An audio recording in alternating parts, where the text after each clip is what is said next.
Mabuhay Pilipinas! Maligayang pagbabalik dito sa aking channel, pero kung bago ka lang, pasuyo ng like and subscribe. Salamat agad. Ngayong araw ng Martes, April 2, 2024, mga kababayan, patuloy po ang epekto nitong range of HPA po, high pressure area, na kung saan pinapababa po nito ang tsansa ng pagkakaroon po ng ulan sa ating bansa. Kaya asahan po natin na ngayong araw ay napakainit po ang mararanasan, lalo na po sa umaga, tanghali at hapon. Kaya po may mga lugar na po dito sa ating bansa ang nagkansela ng face-to-face class at ginawa na lang pong online, asynchronous or synchronous ang klase.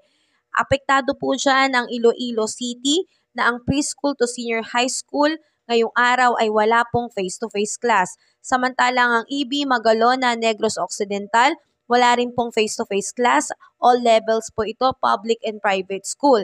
Ganon din po dito sa Dagupan City, wala din pong face-to-face class hanggang ngayong araw po ito. Nagdeklara na rin po kagabi lamang ang Quezon City na ngayong araw po, April 2, ay wala din pong klase na face-to-face sa daycare, elementary at secondary, papublikong paaralan kasama po ang ALS. So magiging asynchronous or synchronous po ang klase ngayong araw na ito, April 2. So patuloy po tayo mag-antabay mga kababayan kung madadagdagan pa po ang mga lugar sa ating bansa na magdideklara ng kanselado ang face-to-face at gagawin na lang asynchronous at synchronous dahil ito po ay malaking tulong sa mga estudyante at mga guro at kawani ng paaralan dahil napakainit po talaga ng ating panahon ngayon. So ngayon mga kababayan wala pong bagyo pero may range po ng HPA na nagdudulot po ng napakainit na panahon kaya ugaliin po nating uminom ng tubig, magdala ng payong, magpahid ng sunscreen upang tayo po ay ligtas. Muli, pa-like and subscribe kung nakatulong sa iyo ang video na to.